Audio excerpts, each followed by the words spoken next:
Alors bienvenue sur cette vidéo qui va parler des nombres en écriture fractionnaire.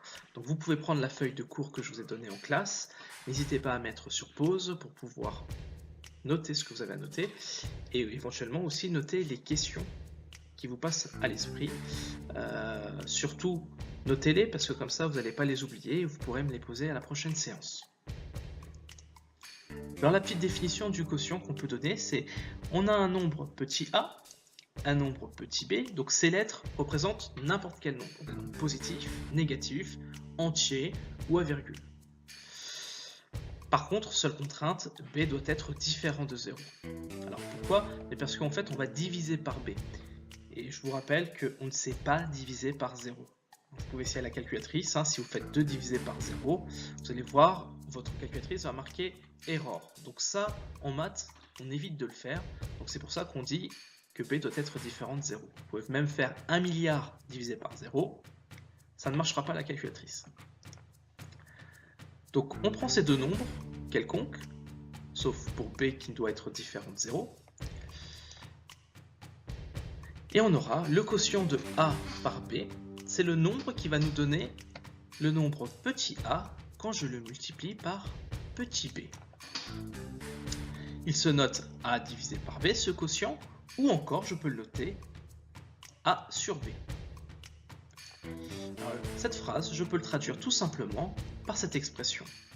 Donc j'ai ma fraction que je multiplie par le dénominateur, si vous vous souvenez du vocabulaire sur les fractions, et ça va me donner mon numérateur.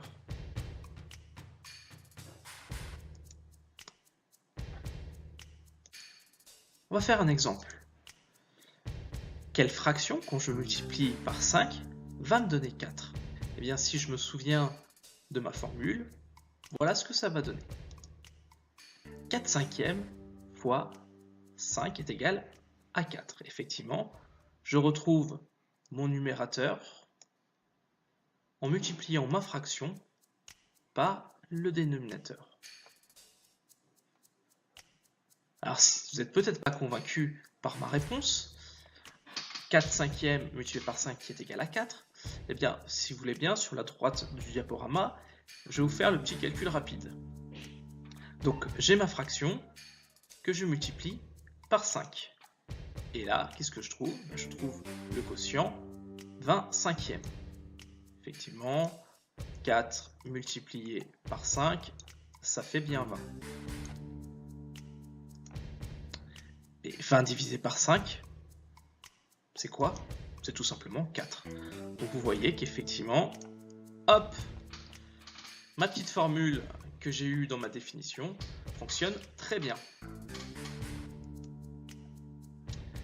Alors, je rappelle que A, c'est le numérateur, et B, le dénominateur. J'avais déjà utilisé ces termes précédemment, parce que bon, c'est du vocabulaire que vous avez déjà vu en primaire et qu'on a revu en 6e normalement. Alors, si mon numérateur et mon dénominateur, petit a et petit b respectivement, sont des nombres entiers, alors l'écriture a sur b est appelée une fraction. S'ils ne sont pas entiers, on appelle ça juste une écriture fractionnaire. Alors, vous allez me demander, c'est quoi ces photos de chiens? Eh bien, réfléchissez un peu.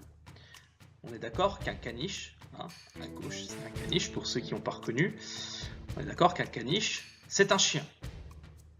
Par contre, un chien, c'est pas forcément un caniche. D'accord? Eh bien, ça va être pareil pour mes fractions, mes écritures fractionnaires. Une fraction, c'est une écriture fractionnaire, mais attention, toutes les écritures fractionnaires ne sont pas des fractions.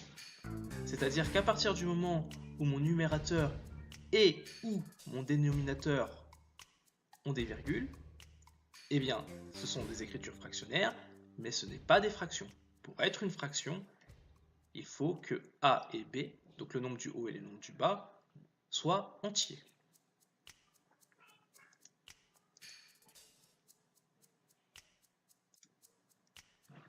Donc, si je mets un exemple, 12 tiers et 5 sur 0,5 sont bien des écritures fractionnaires.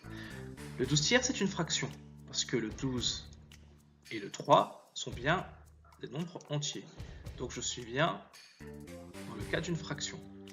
Par contre, 5 sur 0,5, c'est une écriture fractionnaire, mais comme mon dénominateur il contient une virgule, eh bien je sais que je ne suis pas dans le cas d'une fraction.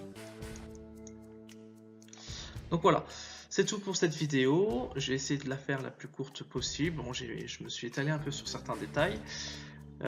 Surtout notez vos questions et on va faire quelques exercices d'application pendant le cours.